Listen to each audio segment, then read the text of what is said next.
మేషరాశి వారికి ఈ వారం ఖర్చులు అధికంగా ఉంటుంది, లాభాలు కూడా అలాగే ఉంటాయి. రావాల్సిన ధనం ఏదైతే ఉందో చేతికి అందుకు వస్తుంది. వృత్తి ఉద్యోగాల పరంగా మీరు చేసే కృషి ఏదైతే ఉందో అది ఫలిస్తుంది. ఉద్యోగస్తులకు చాలా వరకు అనుకూలంగా ఉంటుందని చెప్పవచ్చు. ద్వితీయాధిపతి సప్తమాధిపతి అయిన శుక్రుడు చతుర్థ స్థానంలో ఉన్నారు. భూ సంబంధించిన వ్యవహారాల్లో కొన్ని జాగ్రత్త వహించడం చెప్పదగినది. అదేవిధంగా తృతీయ షష్టమాధిపతి అయిన బుధుడు తృతీయంలో ఉన్నారు. పంచమాధిపతి అయిన రవి తృతీయంలో ఉన్నారు. రాశ్యాధిపతి అష్టమాధిపతి అయిన కుజుడు ద్వితీయ స్థానంలో ఉన్నారు. సాఫ్ట్వేర్ రంగంలో ఉన్న వారికి, రియల్ ఎస్టేట్ రంగంలో ఉన్న వారికి చాలా వరకు అనుకూలంగా ఉంటుంది. రిజిస్ట్రేషన్ పరంగా గ్రహగతులు గోచరిస్తుంది, ముందుకు సాగుతాయి కూడా. మీరు ఏదైనా ఒక పని తలబెట్టుకుంటే అది దిగ్విజయంగా పూర్తవుతుంది.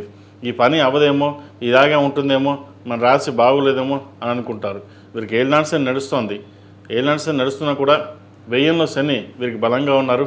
కాబట్టి ఏదైనా ఒక ప్రయత్నం ప్రారంభిస్తే అది దిగ్విజయంగా పూర్తవుతుంది. అదేవిధంగా వివాహ సంబంధించిన వ్యవహారాలు ఒక కొలిక్కి రావడం, మంచి సంబంధం కుదురుతుంది. ఎందుకంటే ఎప్పటి నుంచో సంబంధాలు చూద్దాం, తర్వాత చేసుకుందాం అని కొంతమంది అనుకుంటారు. కానీ దైవానుగ్రహం వల్ల అనుకోకుండా సంబంధం రావడం, అది ఖాయం అవడం ఒక సంతోషకరమైన వార్తను కూడా చెప్పవచ్చు. అదేవిధంగా చిరుస్థాయి వ్యాపారస్తులకు కాలం అనుకూలంగా ఉంది. ముఖ్యంగా దూర ప్రాంత ప్రయాణాలు కలిసి వస్తాయి. ఏదైనా ఒక దైవ దర్శనాలు చేసుకోవడం కానీ, వ్యాపార పరంగా కానీ చేసే ప్రయాణాలు ఏవైతే ఉన్నాయో మీకు కలుసుబడతనంగా ఉంటుంది. ఒక శుభకార్యాన్ని దిగ్విజయంగా పూర్తి చేయగలుగుతారు.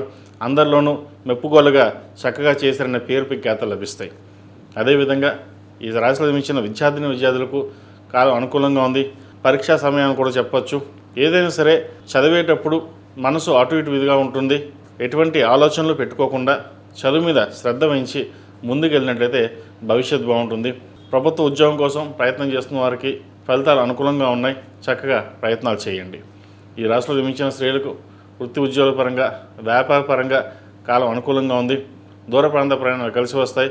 వివాహాది శుభకార్యాల విషయాల్లో ఘనంగా నిర్వర్తిస్తారు. ఎక్కడా లోటు లేకుండా పేరు ప్రఖ్యాతలు తెచ్చుకోవాలి. అయితే ఇంత చక్కగా చేస్తున్నప్పటికీ కాస్త నరదృష్టి అధికంగా ఉంటుంది. దానివల్ల ఎక్కడొక్కడ చిన్న ఆటంకాలు వచ్చే అవకాశాలు కూడా లేకపోలేదు. ధనం అధికంగా ఖర్చు అవుతుంది. అయితే రాబడి కూడా అలాగే ఉంటుంది. కాబట్టి ఇటువంటి విషయాల్లో భయపడాల్సిన అవసరం లేదు. సంతాన, విద్య, ఉద్యోగ విషయాలు చాలా చక్కగా ఉన్నాయి.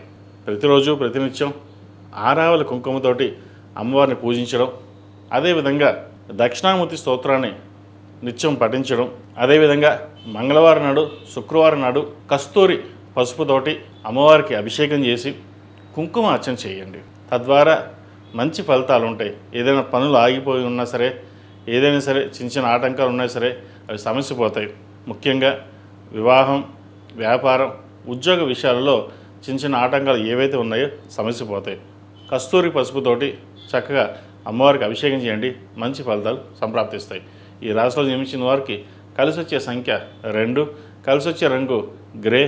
ఏదైనా పని మీద బయటకు వెళ్ళినప్పుడు మంగళవారం కానీ సోమవారం కానీ వెళ్ళండి, మంచి ఫలితాలు సంప్రాప్తిస్తాయి. ఈ పూజస్టోర్.in పసుపు కుంకుమ నుంచి దేవత విగ్రహాల దాకా అన్ని రకాల పూజలు, వ్రతాలు, గృహప్రవేశం, హోమాది శుభకార్యాలకు కావాల్సిన పూజా సామాగ్రి అంతా ఒక్కొక్క క్లిక్ తోనే మీ ఇంటి వద్దనే పొందండి. ఈ పూజస్టోర్.in